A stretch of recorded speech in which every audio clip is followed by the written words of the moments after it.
Eric Bischoff continued to make the podcast rounds this week on After the Bell with Corey Graves and Vic Joseph. And during the interview, Eric was caught off guard with a big surprise by Corey Graves. Check this out. But yeah, I want to echo all of Vic's sentiments. But because this was originally my show, I get to do you one better. Because Eric, after all these years and contributions you have made to the sports entertainment industry, it is our honor and privilege to inform you, Eric, that you will be joining the 2021 class of the WWE Hall of Fame. Congratulations. Congratulations, Eric. Wow. Thank you. Thank you. I don't know quite what to say. Wow. This is awesome. It's a much-deserved honor. I'd say it's well overdue. We'll give you a minute to process it. Yeah.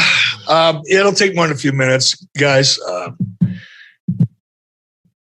Just, wow. That's all I got, man. For a guy that can never shut the hell up on my own podcast, I don't have anything to say. I'm just speechless. Wow, this is going to take a minute. That's right, folks. Eric Bischoff is finally going into the WWE Hall of Fame.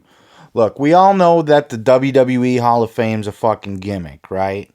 I mean, it's just there for show, but to a certain extent, it is an honor. And though everybody eventually will end up in there because they do fucking 12 people per year, it's still an honor. Your name is still etched in history. Your name is in the same list, in the same conversation with some of the greatest, with all of the greatest names of all time. Eric Bischoff, this is well past due. Eric has had more than a worthy Hall of Fame career. I know some of you don't like Eric Bischoff, and I know some of you will scoff at the Hoff being a deserving Hall of Famer, but going into the Hoff. Scoff at the Hoff going into the Hoff. Okay, that was lame. But let's look at this here now. Eric Bischoff, AWA announcer, WCW announcer, WCW authority figure, manager, whatever you want to say. And those are just on-air characters. WWE general manager, on-air characters.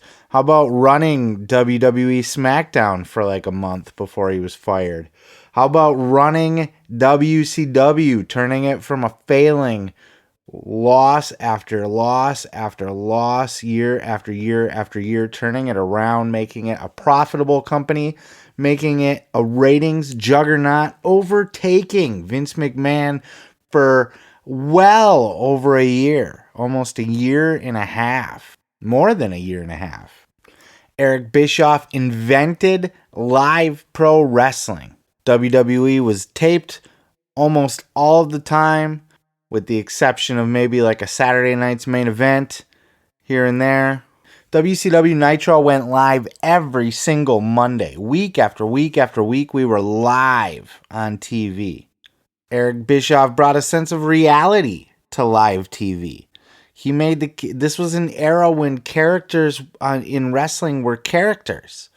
They were garbage men and fucking hockey players and fucking clowns and shit. And this man made it real. He added an air of realism to professional wrestling. He got Hall and Nash. He called them Scott Hall and Kevin Nash. He didn't call them Diesel and Razor Ramon. Though he couldn't call them that. He could have made up some other stupid name for them, right?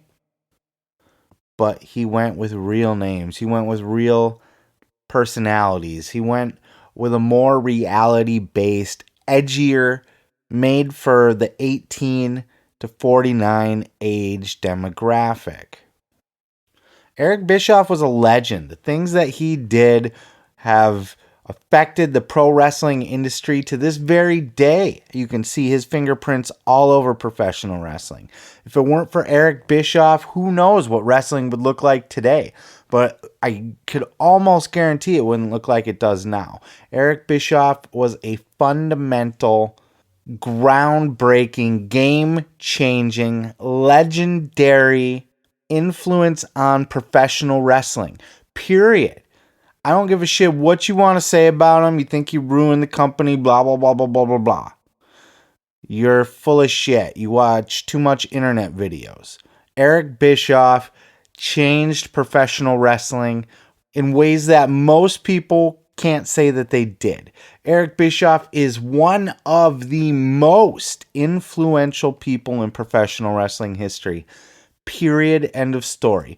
We're not talking wrestlers. If you take wrestlers out of the equation, other than Vince McMahon, who's more influential than Eric Bischoff? Who?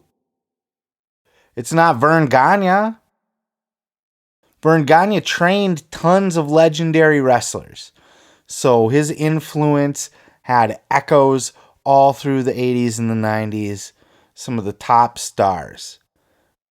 But did he change the wrestling business? I would say he didn't.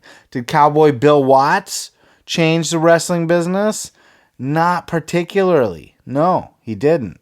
Again, he brought lots of big stars into the business, but there's nothing that he did to professional wrestling that fundamentally changed it forever the way that Eric Bischoff did. Jim Crockett. You could add his name to that list, but I would even venture to say that Eric Bischoff was more influential than a Jim Crockett at the time, right? Crockett started the competition. Crockett ran pay-per-views head-to-head with WWE, or rather, WWE ran their pay-per-views head-to-head with Crockett. But Crockett competed. Crockett was Eric Bischoff in the 80s. He tried, but I would say if you look at the way professional wrestling looks to this day, how it's run, how a live Monday night presentation goes, Eric Bischoff's fingerprints are all over it. He's a legend. Well, not only that, he created the NWO.